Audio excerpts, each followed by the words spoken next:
The auditorium lights dimmed. 2,000 developers sat in darkness, eyes fixed on the massive screen where Derek Wolf's face glowed, confident and polished. His voice boomed through speakers, smooth as expensive whiskey. TechFlow's compiler revolutionized the industry because we understood something fundamental. Speed isn't everything. Elegance is.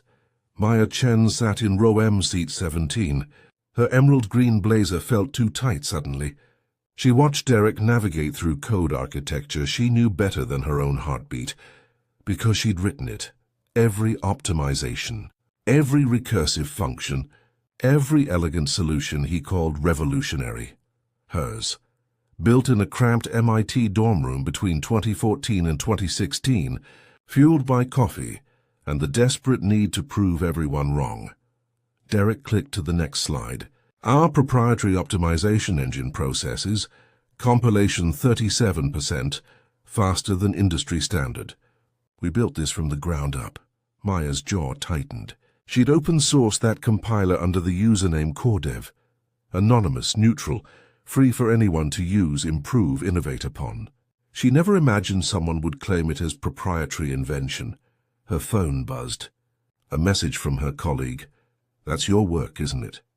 She typed back, every line. Derek opened the floor for questions.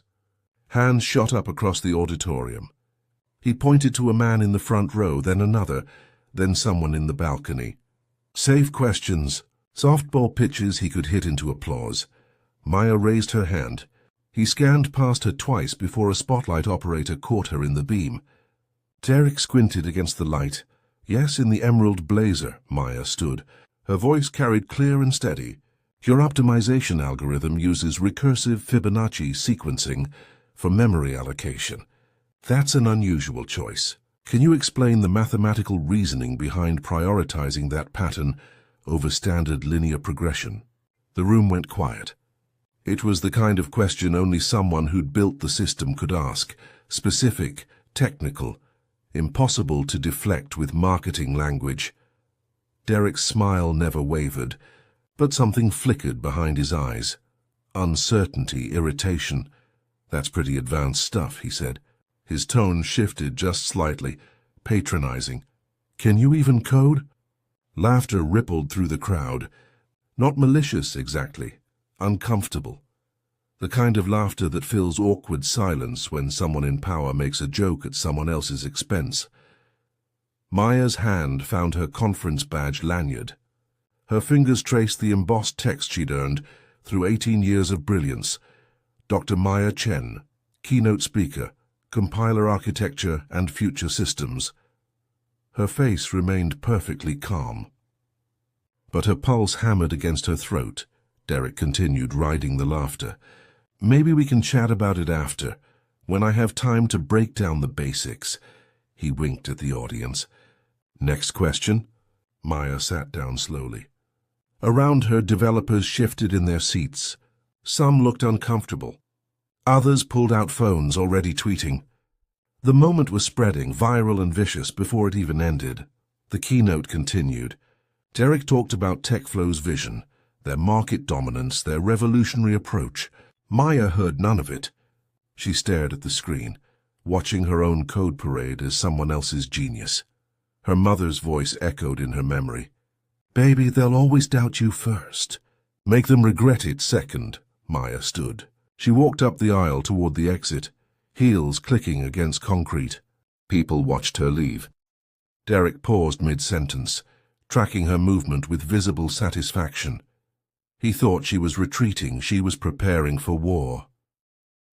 6 hours earlier, Maya had stood in her hotel room, smoothing the emerald green blazer over a white silk blouse.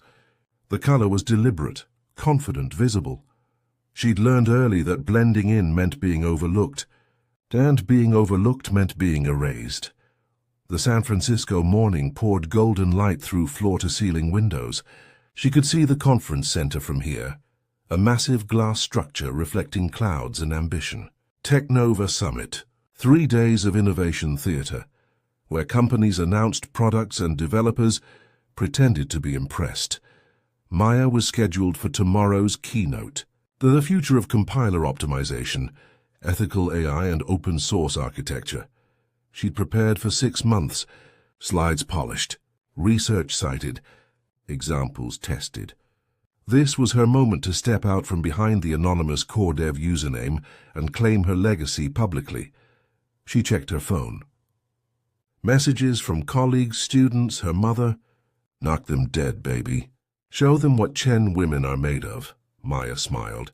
Her mother had been a programmer at NASA in the 80s, one of 3 black women in a department of 200.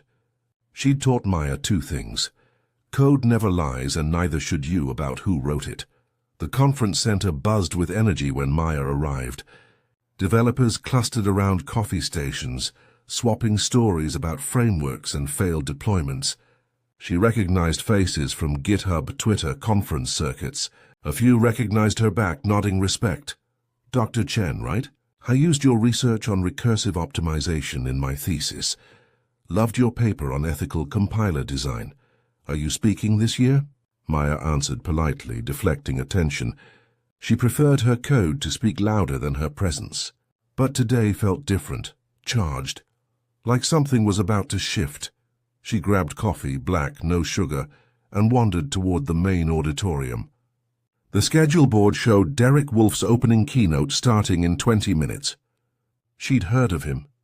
TechFlow's CEO, Forbes 30 under 30, self-proclaimed architect of the future. His company had exploded in the last 3 years, built on the back of their proprietary compiler technology she recognized from news coverage but hadn't examined closely. Curiosity pulled her toward the auditorium. She found a seat midsection, good view of the screen. Around her, developers settled in with laptops and notebooks. The energy was anticipatory, almost reverent. Wolf's a genius, someone behind her said. TechFlow's compiler changed everything, another agreed. Maya sipped her coffee. She'd been hearing that for years. How TechFlow's breakthrough made compilation faster, cleaner, more elegant. How they'd solved problems the industry called impossible. The lights dimmed. Derek Wolf walked on stage to thunderous applause. Tall, confident, wearing a cobalt blue sweater that probably cost more than Maya's entire conference wardrobe. He smiled like someone who'd never been told no. Good morning. Innovators, the crowd roared. Maya set down her coffee, and then Derek started his presentation. Within 3 slides, Maya's blood went cold. The architecture diagrams, the optimization patterns, the recursive memory allocation system. She knew this code. She'd written this code. Every function, every clever workaround, every elegant solution that had taken her months to perfect. Her hands gripped the armrests. This wasn't inspiration. This wasn't building on open source work with attribution. This was wholesale appropriation, rebranded as proprietary innovation. Derek advanced through slides showing TechFlow's revolutionary approach. Each one was hers. Her doctoral thesis, her GitHub repository. Her 18 months of sleepless brilliance. She pulled out her laptop with shaking hands, navigated to her old CoreDev repository. Archived but public, she cross-referenced Derek's slides against her commit history from 2014 to 2016. Perfect match. He'd taken her open-source compiler, stripped attribution, and sold it as corporate invention. For 3 years, TechFlow had built $1 billion valuation on her work. Derek Wolf had accepted awards, magazine covers, keynote invitations, all for code he didn't write. Maya's chest tightened. Not just anger, something deeper. The exhaustion of being a black woman in tech, where your contributions are questioned, minimized, erased, where you're assumed to be less capable until you prove otherwise again and again in every room you enter. She thought about leaving, confronting him privately, going through proper channels, filing complaints with the conference organizers, or taking legal action through attorneys and paperwork. Then Derek said it. We built this from the ground up. Every line of code represents TechFlow's commitment to innovation. No, she wouldn't be silent. Not this time. Not when her mother's generation had been erased from history. Not when the next generation of black women in tech needed to see someone fight back. Maya closed her laptop. She would ask her question. She would be dismissed. And then she would dismantle his empire in front of 2,000 witnesses. Derek transitioned to live demonstration. The screen showed TechFlow's compiler processing sample code in real time. Maya recognized the interface immediately, her original design slightly reskinned. The optimization logs scrolled past. Her algorithms, her logic, her brilliance wearing someone else's brand. Watch how efficiently our system handles recursive functions, Derek narrated. His tone carried the confidence of ownership. This is what separates TechFlow from legacy solutions. We don't just compile code, we understand it. Maya's colleague Carlos sat 3 seats away. He caught her eye, mouthed, "That's yours." She nodded once. Derek fielded questions from the audience. A man asked about scalability. Derek rattled off statistics Maya knew by heart because she'd benchmarked them herself years ago. A woman asked about security protocols. Derek described the encryption layers Maya had implemented to protect user data. Each answer was technically correct. Each answer was stolen valor. Maya's hand went up once, twice, 3 times before the spotlight found her. Yes, in the emerald blazer. Derek's tone was already slightly dismissive. She was interrupting his rhythm, his carefully choreographed presentation. Maya stood. The spotlight was hot against her face. 2,000 people watching. Another 10,000 streaming online. She felt the weight of visibility, the responsibility of representation. Your optimization algorithm uses recursive Fibonacci sequencing for memory allocation.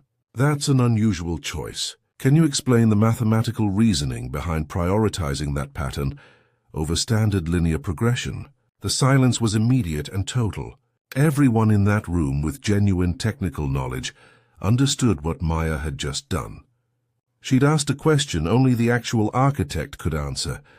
It wasn't about theory or marketing. It was about the deep mathematical reasoning that drove design decisions. Derek's smile held, but his eyes hardened. That's pretty advanced stuff. The dismissal was subtle, just enough to plant doubt about whether Maya could understand his answer, even if he gave one. Can you even code? Derek asked. The auditorium erupted in laughter.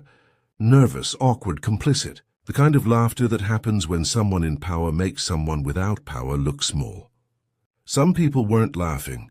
She saw faces go rigid with second-hand embarrassment, with recognition of what was happening, but enough people laughed. Enough to hurt. Maya's fingers found her conference badge. Dr. Maya Chen, keynote speaker. Compiler architecture. The credentials that should have protected her from this exact dismissal. But credentials don't stop bias. They just make it more painful when it happens anyway. Maybe we can chat about it after, Derek continued, playing to the crowd now. When I have time to break down the basics, he winked. The audience laughed again. Warmer now. He'd recovered from the threat her question posed by making her the joke instead. Maya's jaw clenched. Her mother's voice, "Make them regret it second." She sat down slowly. Around her, developers reacted in real time. Phones emerged from pockets.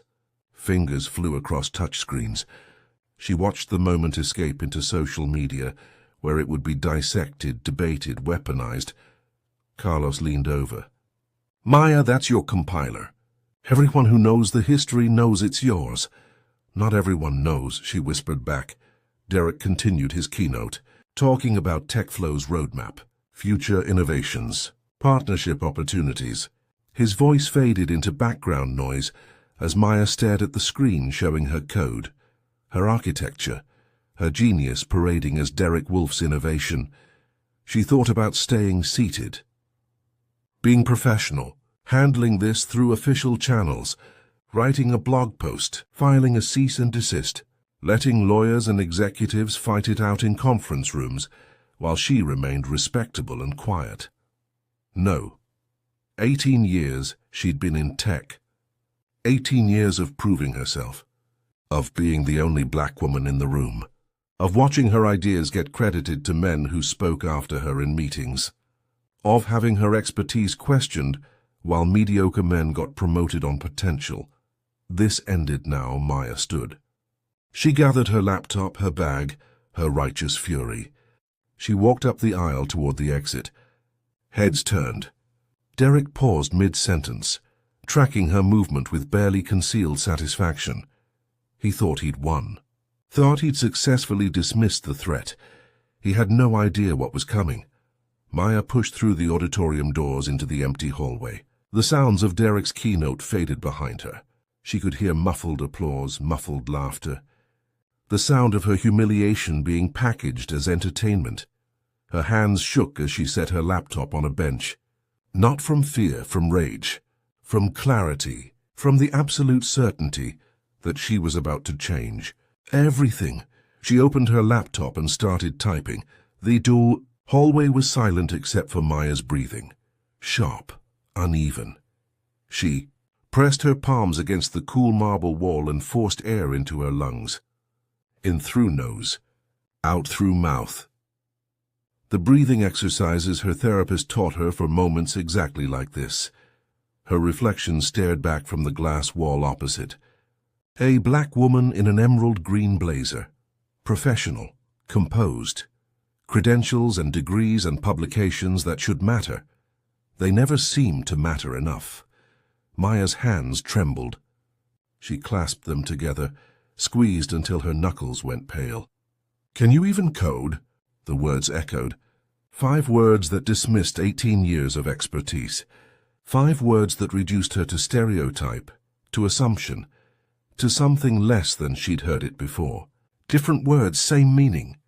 "Are you sure you understand the technical requirements? Maybe someone with more experience should handle this. I'm surprised you got that working." Always the surprise. Always the doubt. Always the subtle message that she didn't belong in rooms where code was written and systems were built. Her phone buzzed with notifications. Twitter mentions, direct messages, people who'd been watching the live stream, who'd seen the exchange, who were now dissecting it in real time. Some defended her. Some claimed she was being sensitive. Some said Derek was just joking, as if casual humiliation was comedy. Maya thought about her mother, 68 now, retired from NASA, but still sharp as the code she used to write. She'd told Maya stories about the 80s, about being called honey and sweetheart by male colleagues who couldn't debug their own functions, about writing critical spacecraft software and having her name left off project credits, about smiling through it because anger made you difficult and difficult women didn't survive. "But you don't have to smile anymore, baby," her mother had said 6 months ago. "Your generation gets to fight back, did they? Or did fighting back just mean unemployment, blacklisting, whisper networks that followed you from company to company?"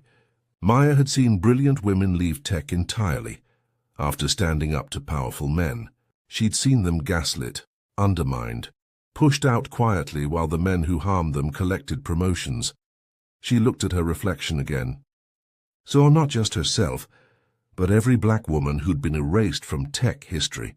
Ada Lovelace got credit. Grace Harper got credit. But how many others were lost? How many brilliant minds were written out of the story? Because they didn't fit the narrative of who gets to be a genius. Derek Wolfe fit that narrative. White, male, confident. He walked onto stages and people believed him, believed he was capable of the brilliance he claimed. Nobody asked, "Can you even code?" Nobody questioned his right to be there. Maya pulled out her laptop. Her fingers hovered over the keyboard. She could walk away. Let this go. Stay professional. Handle it quietly. She had her keynote tomorrow. She could deliver her presentation, showcase her actual new research, build her reputation properly. But Derek had her old research. Her compiler, the foundation of TechFlow's billion-dollar valuation, and he was claiming it as his own invention, standing on her shoulders while telling her she couldn't reach the height. A door opened behind her. Carlos emerged from the auditorium. "Maya, you good?" She turned. "No, but I will be. What are you going to do?" Prove him wrong. She opened her laptop. And I need to do it in there. In front of everyone. Carlos nodded slowly. You've got receipts?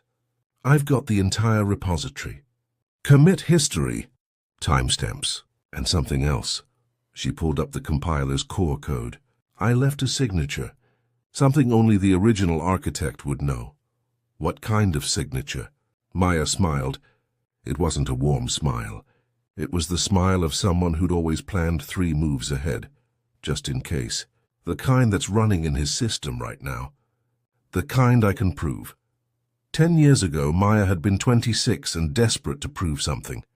Her doctoral advisor, Dr. Richard Kelsey, had called her into his office on a Tuesday. Outside his window, MIT's campus stretched gray and cold. Inside, his skepticism was colder. Compiler optimization, he'd said, tapping her proposal. It's ambitious, Maya, maybe too ambitious. Too ambitious for who? She'd asked. He'd paused. Chosen his words carefully. For someone at your stage. This is research that takes teams. Industry resources, years for someone like you. He didn't say it. He didn't have to. Maya had left his office with her proposal rejected, and her determination doubled. She would build the compiler anyway, not for a grade or a thesis defense, for herself. To prove that ambitious wasn't the same as impossible. Her MIT dorm room became a laboratory. She coded 18 hours a day, fueled by coffee and stubbornness. Her roommate Priya brought her food and made sure she occasionally slept. You're going to burn out, Priya warned. I'll burn out after I finish, Maya replied. The problem she was solving was elegant in its complexity. Traditional compilers processed code linearly, top to bottom, straightforward and predictable. But that approach wasted memory and processing power. Maya believed recursive algorithms could optimize the compilation process itself, making it faster and more efficient. Everyone said it couldn't work. The mathematics were too complex. The memory management too risky. The potential for cascading errors too high. Maya built it anyway. 18 months of development. Countless failed prototypes. Nights where she wanted to quit. To accept that maybe Dr. Kelsey was right. Maybe this was too ambitious. But her mother's voice kept her going. Chen, women don't quit. We get even. The breakthrough came at 3 in the morning on a Saturday. Maya had been staring at a recursive memory allocation problem for 6 hours. Then she saw it, Fibonacci sequences. The mathematical pattern that appeared in nature, in architecture, in art. If she used Fibonacci sequencing to guide memory allocation, the compiler could predict and optimize its own processing. She coded for 16 straight hours. When she finally tested the prototype, it worked. Not just worked, it was 37% faster than industry standard. Elegant, efficient, revolutionary. Maya published her research, submitted it to conferences, presented at symposiums, but something gnawed at her. The bias she faced in academic spaces, the assumptions, the constant need to prove basic competence before anyone would listen to her ideas. So she made a choice. She open-sourced the compiler under a neutral username, CoreDev. No photo, no biography, no indication of gender or race or background. Just code. The response was immediate and overwhelming. Developers loved it. Companies adopted it. Tech blogs praised CoreDev's genius. Maya watched her creation spread across the industry, anonymous and free. She told herself anonymity was strategic, that it let the code speak for itself. But part of her knew it was survival. As CoreDev, she was respected. As Maya Chen, she would have been questioned. TechFlow was one of dozens of companies that built on her compiler. Derek Wolfe had been a mid-level developer at a startup when he discovered CoreDev's work. According to TechCrunch, he'd called it the foundation of the future in 2017. He just never acknowledged whose foundation he was building on. By 2019, TechFlow had raised $50 million in funding. By 2021, they were valued at $1 billion.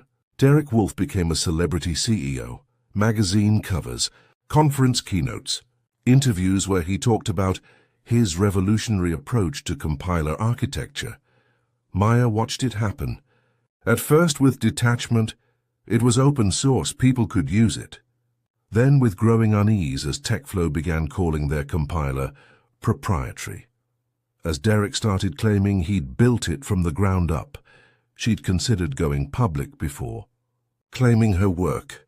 But tech was cruel to women who demanded credit. They were called bitter, attention-seeking, jealous. She'd seen brilliant women destroyed for less, so she'd stayed quiet. Built her career properly, published papers, earned her doctorate, became Dr. Maya Chen, respected researcher. Let her new work speak instead of fighting for recognition of her old work. Until today. Until Derek looked at her and asked, "Can you even code?" Now standing in that conference hallway with her laptop open, Maya wasn't thinking about strategy or professionalism. She was thinking about her mother, about every woman erased from history, about every black girl who'd been told tech wasn't for her. She was thinking about the signature she'd embedded in the compiler's core code, a recursive function that generated Fibonacci sequences at boot, invisible to users, traceable in system logs. A breadcrumb she'd left for herself, just in case she ever needed to prove authorship. That day had come. Maya stood, straightened her emerald blazer, picked up her laptop. Carlos watched her with something like awe. "You're really doing this?" "I already did it 10 years ago," Maya said. "Now I'm just making sure everyone knows." She walked back toward the auditorium doors, toward Derek Wolfe and his stolen empire, toward 2,000 witnesses who were about to learn what happened when you dismissed the wrong woman. Maya stood outside the auditorium doors, laptop balanced on one arm. Her fingers flew across the keyboard. She needed to verify before she went back inside. Needed to be absolutely certain the signature was still there, still running, still traceable. She accessed TechFlow's public demo environment, the one Derek was using for his live presentation. Their security was good but not perfect. They'd assumed no one would know the architecture well enough to find the back doors. They'd assumed wrong. Maya typed commands she'd memorized a decade ago, access paths she'd built into the original code for testing and debugging. They were still there, unchanged, because Derek's team didn't know they existed. You couldn't find backdoors you didn't know to look for. The system responded. Logs scrolled across her screen. Memory allocation patterns, process execution timelines, and there, buried in the boot sequence exactly where she'd placed it 10 years ago, a recursive function generating Fibonacci numbers. 1, 2, 3, 5, 8, 13, 21. 34. The sequence was invisible to end users. It consumed negligible processing power. It served no functional purpose in compilation. It existed solely as her signature. Mathematical proof that she'd been there first. Maya's heart hammered. This was it. Undeniable evidence. She screenshotted the logs, captured timestamps, downloaded the diagnostic data that showed the Fibonacci signature running in TechFlow's live system right now, at this moment, powering Derek's demonstration. Her phone buzzed. A text from Priya, her old roommate, saw the video. "He really said that to you?" "Maya, I'm so sorry." Maya typed back, "Don't be sorry. He's about to be." She pulled up her archived core dev repository. The commit history was public, time-stamped and irrefutable. She could show the original code, the development timeline, the exact moment she'd implemented the Fibonacci signature. On March 14, 2016, at 3:47 a.m., she had everything she needed: proof, receipts, evidence that would hold up in any technical review. But more than that, she had knowledge. Deep, intimate knowledge of the system that only its creator could possess. Derek could claim coincidence. Could say someone else might have used Fibonacci sequencing. Could try to spin this as parallel development or inspired derivation. But Maya could do something Derek couldn't. She could modify the signature in real time, change the Fibonacci sequence to something else. A different mathematical pattern only she could implement, because only she knew how the core architecture actually worked. If she could demonstrate that level of control, there would be no doubt. No room for spin or corporate lawyers or carefully worded statements. Just undeniable proof that she was the architect and Derek was a thief. Maya took a breath. This moment would define everything. Her career, her legacy, her mother's sacrifice, the future of every young black woman who came after her and needed to know that speaking truth to power was possible. She thought about walking away, about handling this privately, about being the bigger person. Then she remembered Derek's smirk. Can you even code? No, she wasn't walking away. She was walking back in. And she was taking her empire back. Maya pushed through the auditorium doors. Derek was mid-sentence, talking about TechFlow's future roadmap. The audience was engaged, nodding, taking notes. His presentation was heading into its final 15 minutes. She walked down the aisle. Not to her seat. Toward the stage, people noticed. Heads turned. Derek saw her approaching and his expression flickered. Confusion, then annoyance. She was disrupting his carefully choreographed finale. Maya reached the stairs leading up to the stage. A conference organizer stepped forward. Ma'am, do you need something? 5 minutes, Maya said. I need 5 minutes on that stage. The keynote is still in progress, I know. Maya's voice was steady. I'm the person he stole it from. And I can prove it. The organizer hesitated. Behind her, audience members were pulling out phones, sensing drama. The live stream chat was exploding with speculation. Derek walked to the edge of the stage. Is there a problem? Maya looked up at him. At the man wearing her genius like a costume. At the CEO who'd built a billion-dollar company on her foundation and never said her name. No problem, she said. I just have something to demonstrate. 5 minutes. Then you can continue. Derek's eyes narrowed. He was calculating. Refusing would look suspicious. Agreeing might expose something. But he was confident in his position, in his lawyers, in his ability to control the narrative. 5 minutes, he agreed. His smile was sharp. Let's see what you've got.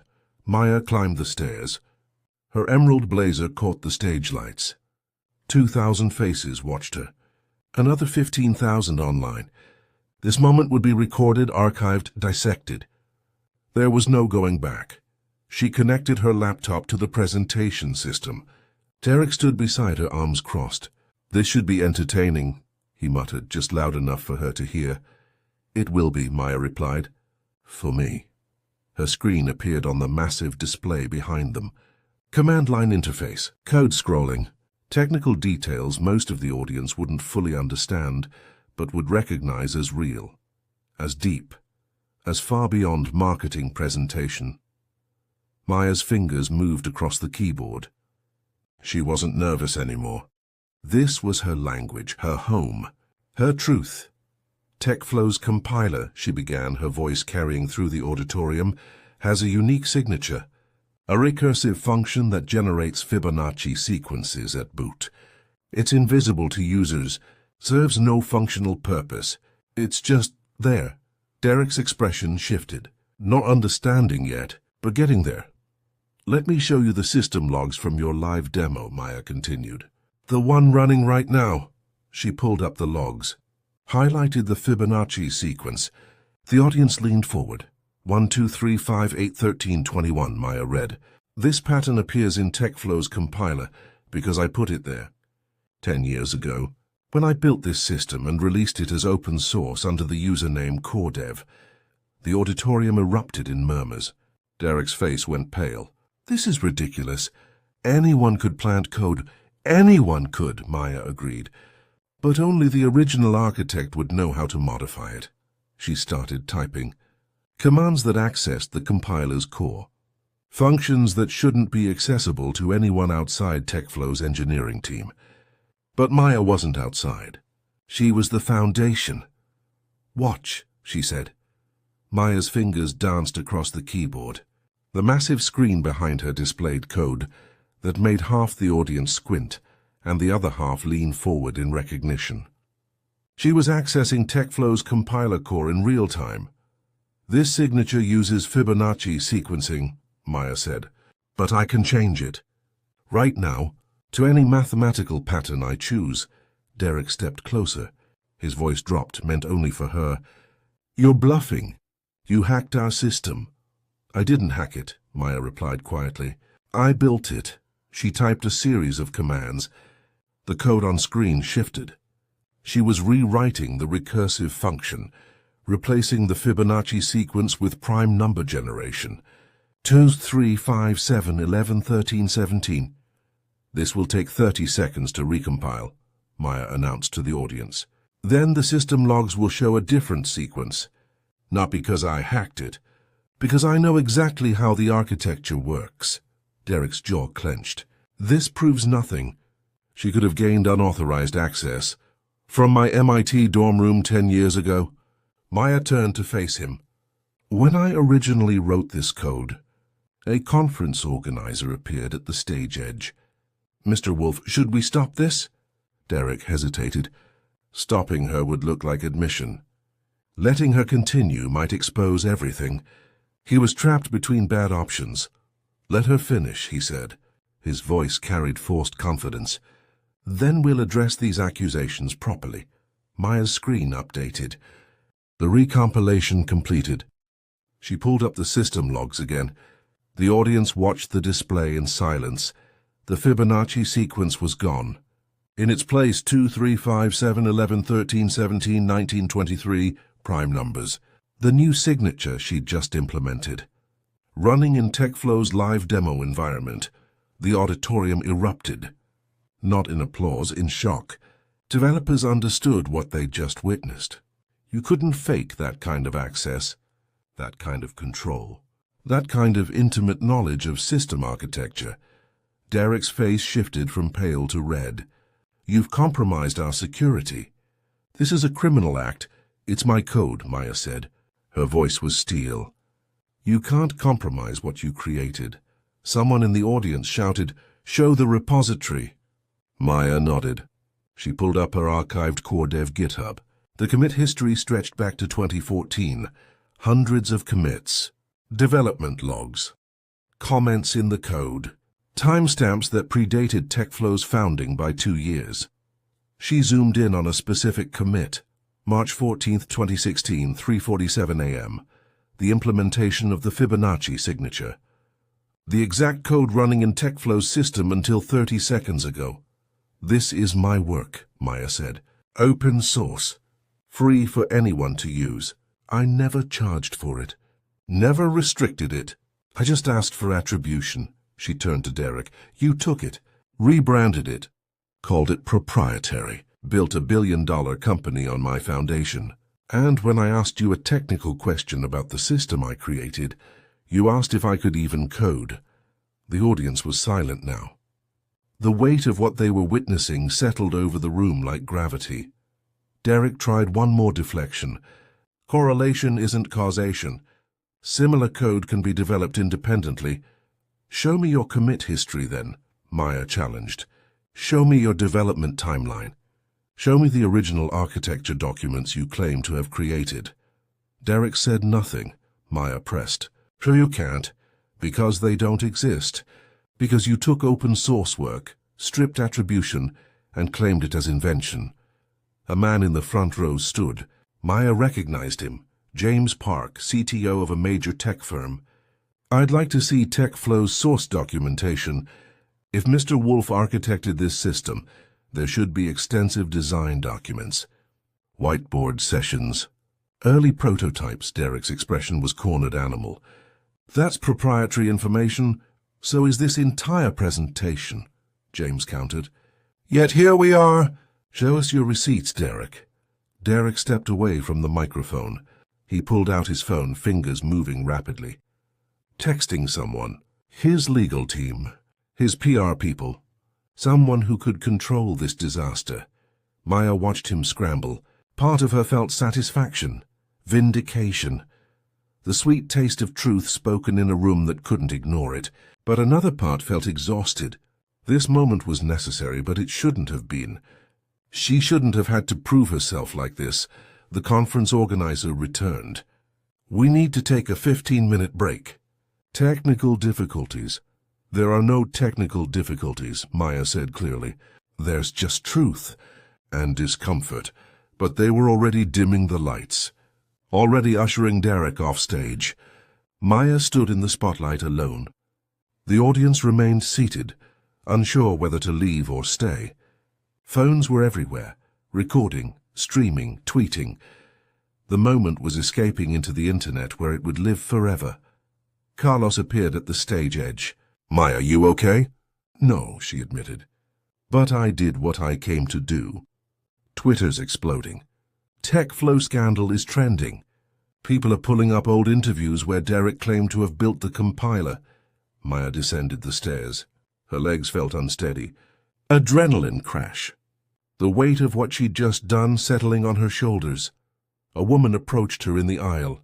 Older, sharp-eyed, wearing a press credential. "Dr. Chen, I'm Rebecca Walsh, TechCrunch. Can I ask you a few questions?" "Not right now," Maya said, "just one." "Why did you stay anonymous for so long? Why not claim credit when you first released the compiler?" Maya stopped, looked at the reporter, at the audience still watching, at the phone still recording. "Because I wanted my code to be judged on its merit," Maya said quietly. "Not on assumptions about who wrote it. As core dev, I was respected. As Maya Chen, I would have been questioned. And now? Now I'm done hiding behind neutrality, done letting my work be stolen, done being dismissed." The reporter nodded, already typing on her phone. Maya continued up the aisle toward the exit. But before she reached the doors, a voice stopped her.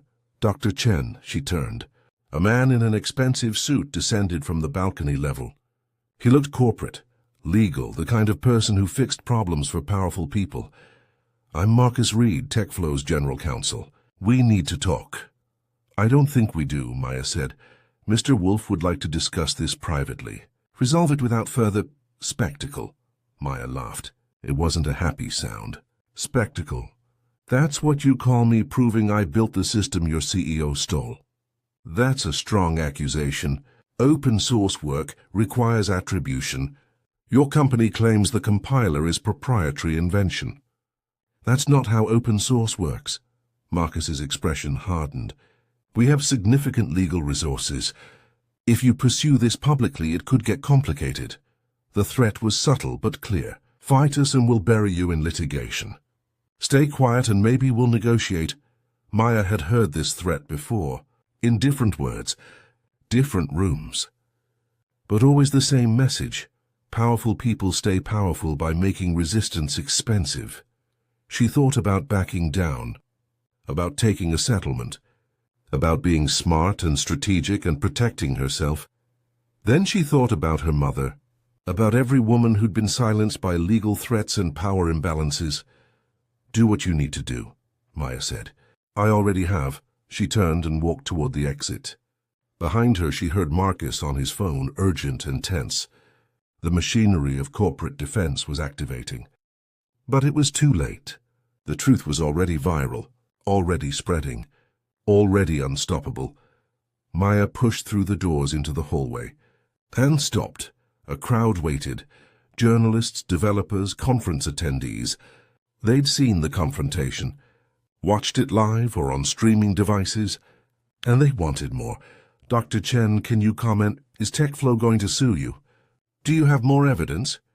What do you want Derek Wolf to do?" Maya raised her hands. The crowd quieted. She was exhausted, shaking. Her emerald blazer felt too tight and the lights were too bright and she wanted to disappear. But she'd started this. She had to finish it. "I built that compiler in 2014 and 2015, Maya said. Her voice carried. "I released it as open source under the username CoreDev. TechFlow took it, rebranded it as proprietary technology, and built their company on it. Without attribution, without acknowledgement. They stole my work, and when I asked a technical question about my own code, their CEO asked if I could even code. Someone shouted, 'What happens now?' Now the industry decides what it values," Maya said. Innovation or appropriation? Credit or theft? Women's contributions or men's profit? She started walking. The crowd parted. Questions followed her, but she didn't stop. Couldn't stop. If she stopped, she might collapse. Maya reached the conference center exit and pushed into sunlight. San Francisco afternoon. Cool wind off the bay. The real world, continuing around her while her professional life detonated. Her phone buzzed continuously. Messages, emails, notifications. She pulled it out. One message made her breath catch. From her mother, "Baby, I'm watching. I'm so proud. Don't back down." Not for anyone. Maya's vision blurred. She leaned against the building exterior. Let herself feel it. The fear, the anger, the satisfaction, the terror of what came next. She'd thrown a bomb into the tech industry, exposed a beloved CEO, challenged a billion-dollar company, made herself a target for every lawyer, troll, and defender of the status quo. But she'd also told the truth. And truth, her mother always said, had power that couldn't be bought or silenced. Maya straightened, wiped her eyes, squared her shoulders. This wasn't over. It was just beginning. Inside the conference center, something was happening. Maya could hear raised voices through the glass doors. Arguments, organization chaos. She should leave. Get back to her hotel. Call a lawyer. Protect herself. Instead, she walked back inside. The crowd had grown. More people emerging from other sessions, drawn by the spreading news. Maya pushed through them toward the auditorium. The doors were closed now. Security guards stood outside. "Conference organizers are meeting with TechFlow representatives," one guard said. "No entry. I'm Dr. Maya Chen. I'm scheduled to keynote tomorrow." "I know who you are, ma'am. Still can't let you in." Maya stepped back. Around her, developers clustered in groups.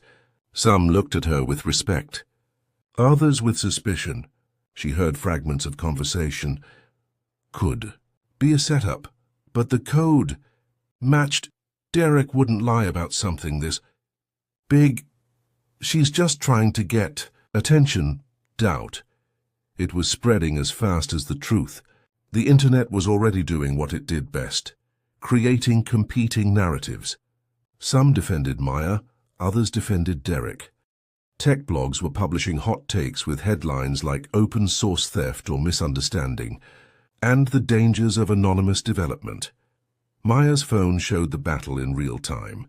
Twitter was a war zone. Supporters tagged her with encouragement. Detractors called her bitter, jealous, a liar seeking attention. Someone had found an old photo from her MIT days and posted it with the caption, "This is who's trying to take down Derek Wolfe." Her identity was being dissected, her credentials questioned, her motives analyzed.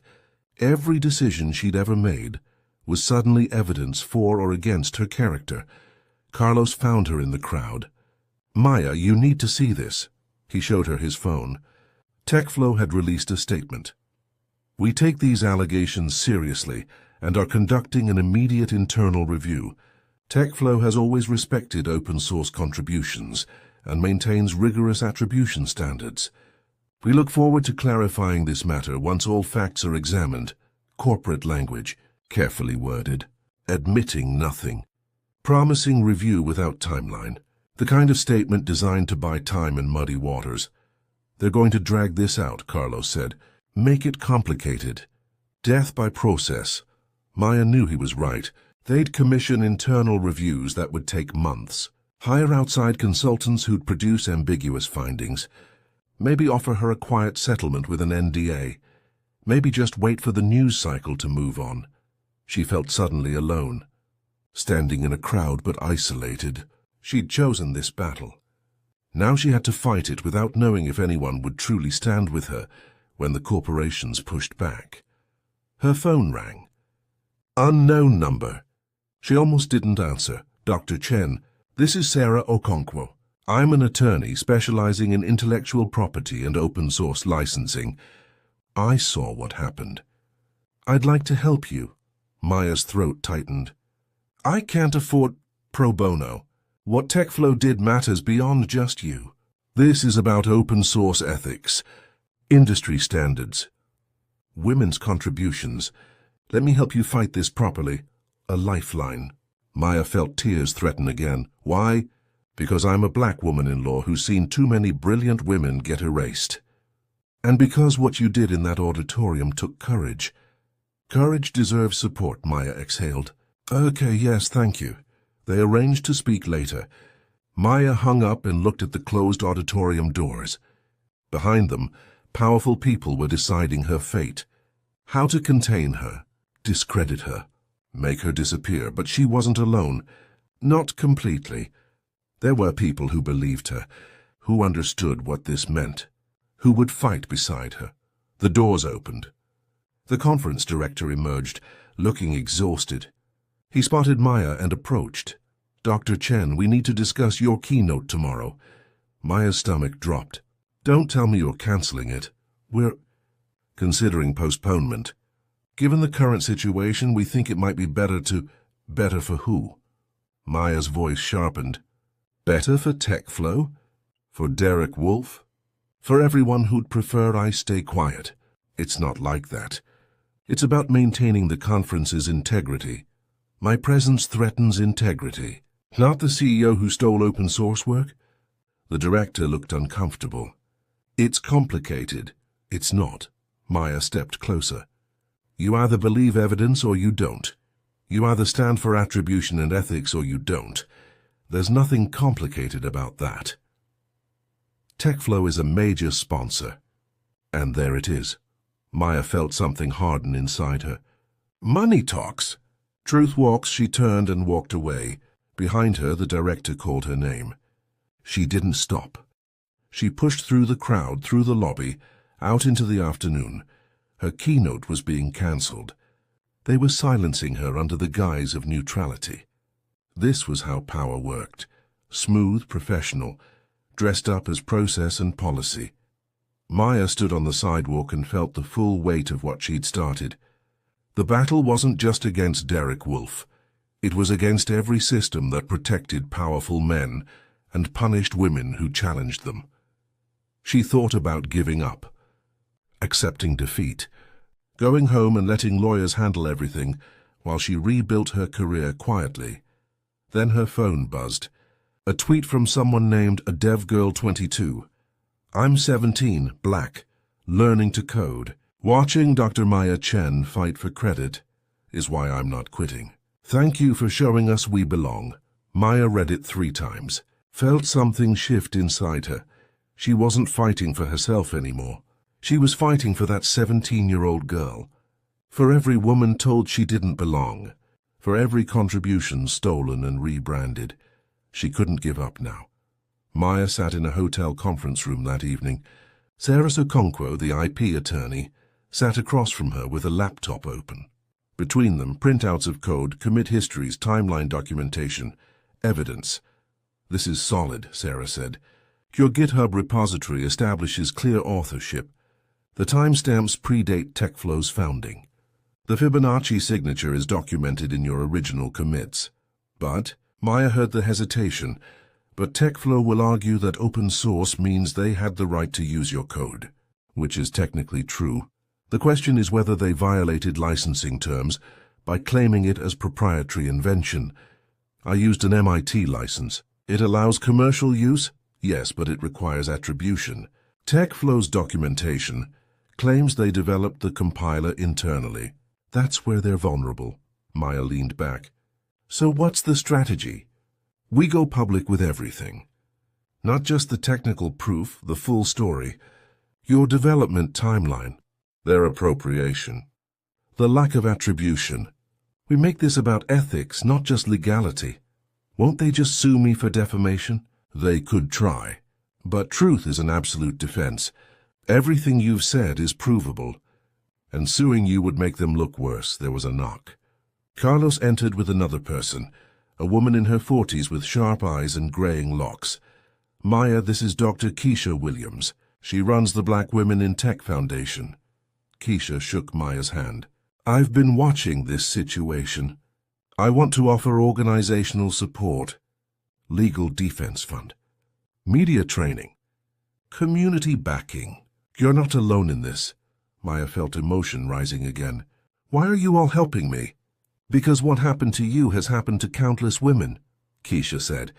But usually in private. Usually without proof. Usually without recourse. You have proof. You spoke up publicly. You created an opportunity to change the narrative. We'd be fools not to support that. Sarah pulled up a document. I've drafted a public statement, detailed, technical, with all supporting evidence. If we release this, the industry can't ignore it. Maya read through it. Her story told completely. The development timeline. The open source release. Tech flow's appropriation. Derek's dismissal. The live demonstration, everything. When do we release it? Maya asked. Tomorrow morning. Right before your keynote was supposed to happen. I was cancelled, remember? Keisha smiled.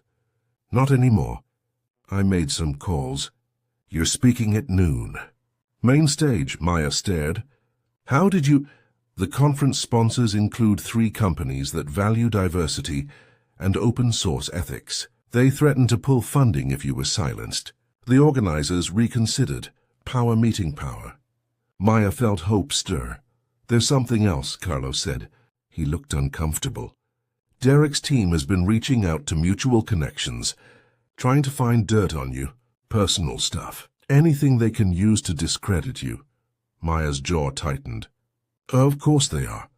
But here's the thing, people are refusing to help them. I've had 3 people contact me to warn you what they're trying. The community is starting to choose sides, Sarah nodded. That's important. Public opinion matters. If enough influential voices support you, TechFlow's PR strategy collapses. What about the people who don't believe me? Maya asked. The ones saying I'm lying or seeking attention? There will always be skeptics, Keisha said gently. Always people who defend powerful men over credible women. You can't convince everyone, but you can convince enough. They worked for 3 more hours, refining the statement, preparing for Maya's keynote, anticipating TechFlow's counter-moves, building a strategy that was part legal defense, part public campaign, part moral argument. By midnight, Maya was exhausted. But she was also clear. She knew what she was fighting for. And she knew she wasn't fighting alone. She returned to her hotel room and tried to sleep. But her mind raced. Tomorrow she'd take the stage again. Tell her story completely. Face whatever Derek and TechFlow threw at her. Her mother called at 1 a.m. You should be sleeping, baby. Can't. Too much to think about. Remember what I told you when you started your PhD. The work is hard. The recognition is harder. But the truth is worth both. What if the truth isn't enough? Then you'll know you tried. But Maya, I think it will be. I think you're about to change something important. They talked for an hour. About her mother's NASA days. About the women who came before. About the women who would come after. About legacy and courage and the price of speaking truth. When Maya finally slept, she dreamed of code. Clean, elegant, perfect, her code. With her name attached. Finally, the auditorium was packed. More people than the day before. Word had spread. Developers came to witness the aftermath. Journalists came to capture the story. Executives came to assess the damage. Everyone came to see if Maya Chen would actually show up. She did. At noon exactly. Wearing the same emerald green blazer, carrying the same laptop. But something was different. She looked taller, steadier. Sure. The conference director introduced her with careful neutrality. Dr. Maya Chen will present on compiler architecture and open source ethics. Maya took the stage to uncertain applause. She connected her laptop. The screen behind her lit up with her title slide, Who Builds the Future? Attribution, Ethics, and the Hidden Architects of Tech. Thank you for being here, Maya began. Her voice was calm. Especially those who aren't sure whether to believe me. I respect your skepticism. Let me address it. She advanced to the next slide. Her core dev GitHub repository.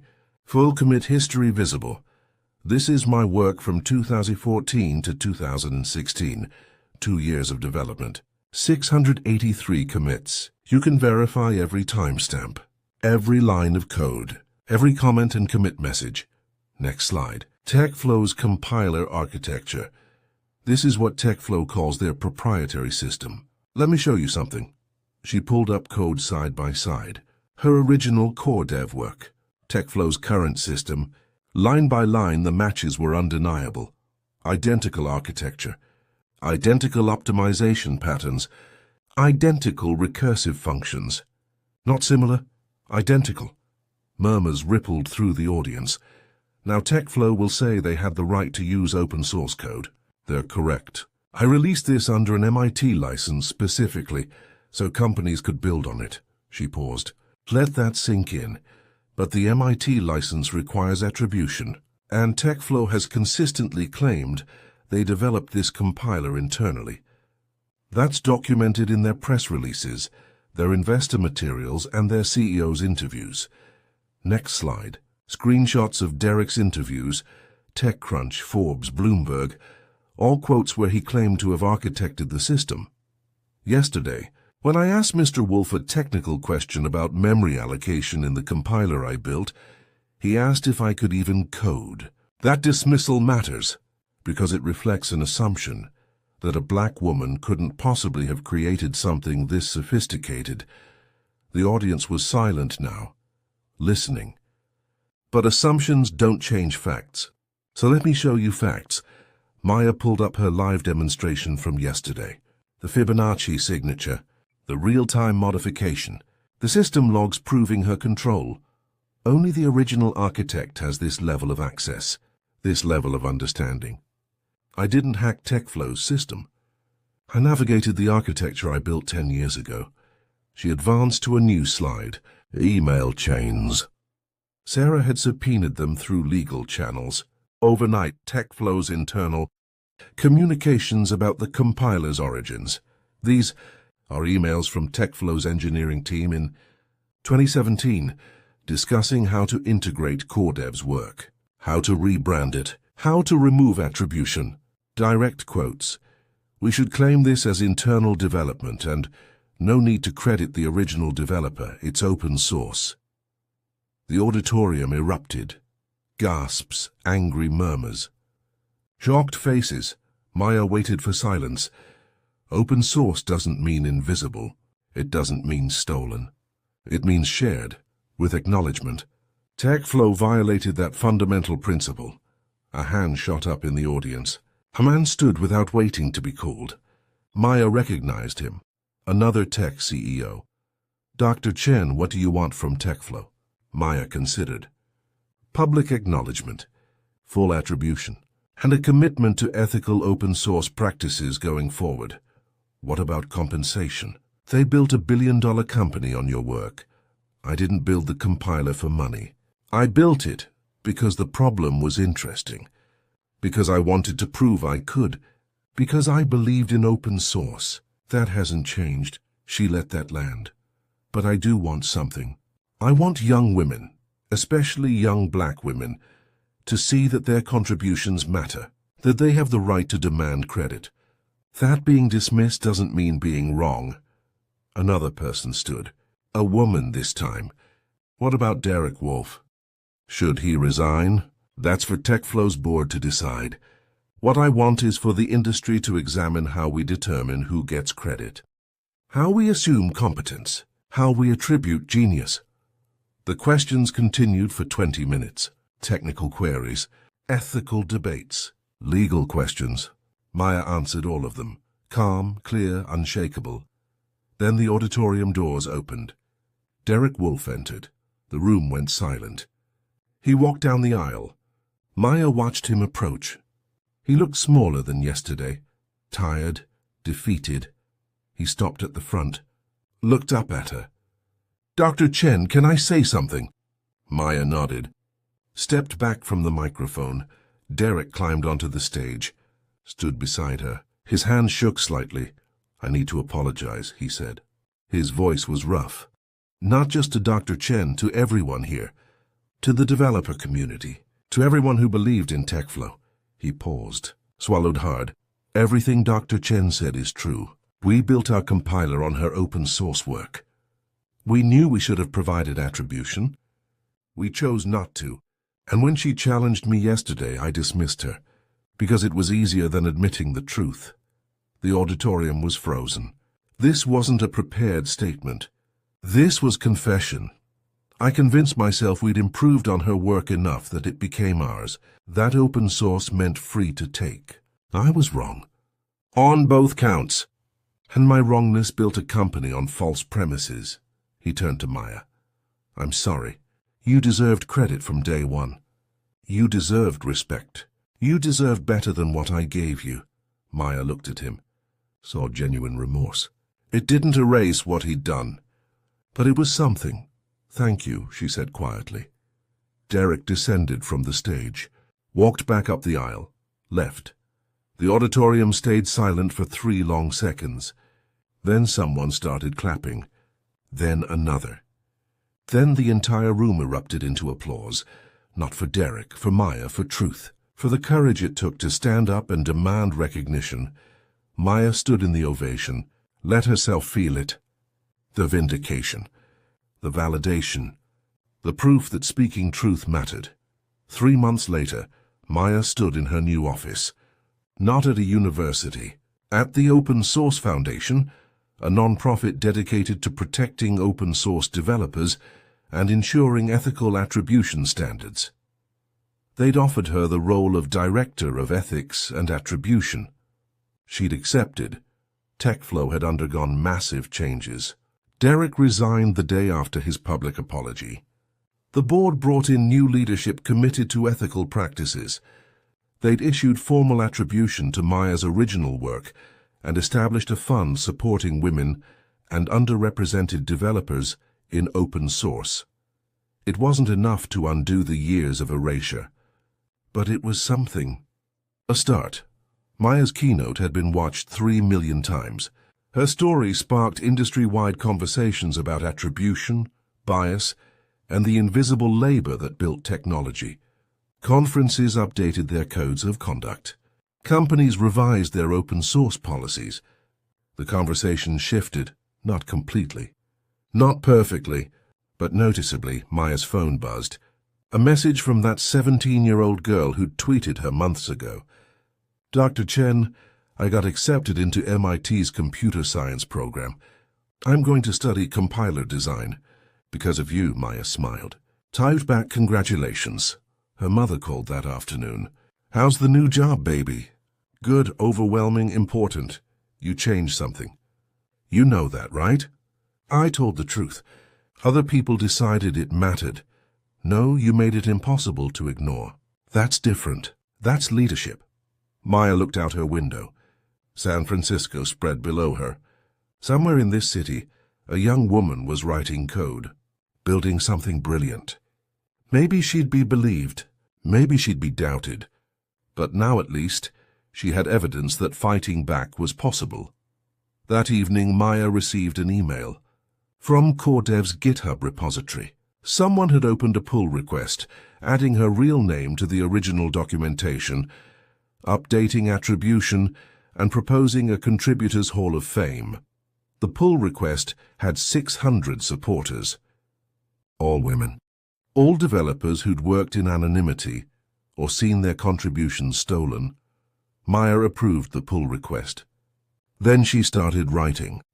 A new paper about building systems that protect builders, about attribution as ethics, about making the invisible visible. She worked until midnight. Her emerald green blazer hung on the office door. A reminder, a symbol, proof that she'd stood up and won, not just for herself, for everyone who came after.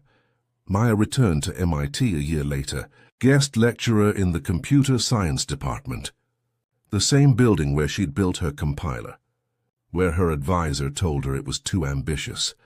She stood at the front of a lecture hall. 40 students watched her. Half were women. A quarter were students of color. The numbers were changing, slowly but changing. Today we're talking about attribution, Maya began. Not the technical kind, the human kind. She pulled up a slide. Code with no name attached. Every function you write. Every algorithm you optimize. Every system you architect, it carries your signature. Not always visible, but always there. She told them her story. The compiler, the theft, the confrontation, the resolution. She didn't sanitize it. Didn't make it neat. She told them about the fear and the anger and the exhaustion. Here's what I learned, Maya said. Silence protects power. Truth disrupts it. And disruption is uncomfortable for everyone, including you. A student raised her hand. But what if speaking up ruins your career? It might, Maya said honestly. It almost ruined mine. But staying silent would have ruined something worse. My belief that truth matters, that my work matters, that I matter. Another student. Do you regret going public? Maya considered. No. Because now that 17-year-old learning to code knows she belongs. Because now companies think twice before erasing contributors. Because now we're having this conversation. She advanced to her final slide. As quote from her mother, the work is hard. The recognition is harder, but the truth is worth both. Build things, Maya told them. Build brilliant, revolutionary, impossible things. And then claim them. Put your name on them. Stand behind them. Don't wait for permission to take credit for your genius. She dismissed the class. Students lingered, asking questions. A young black woman approached last, Dr. Chen. I'm thinking about compiler research. But my advisor said it's too ambitious. Maya smiled. I've heard that before. Do it anyway. Really, really. And when you finish, put your name on it. Make them say your name when they use your work. The student nodded, inspired, hopeful. Maya left campus as the sun set. Golden light caught the buildings where innovation happened, where code was written, where futures were built. She thought about all the invisible architects, the ones whose names were forgotten or stolen. The ones who built foundations others claimed. She couldn't change the past. But she'd changed one thing. She'd proven that silence wasn't the only option. That demanding recognition wasn't arrogance. That truth spoken loudly enough could shift entire industries. Maya pulled out her phone, opened her core dev repository. 600,000 stars now. And at the top, finally, properly, created by Dr. Maya Chen, her name. Her work, her legacy. She'd spent 10 years anonymous. Now she'd spend the rest of her career making sure other women didn't have to. The code never lied.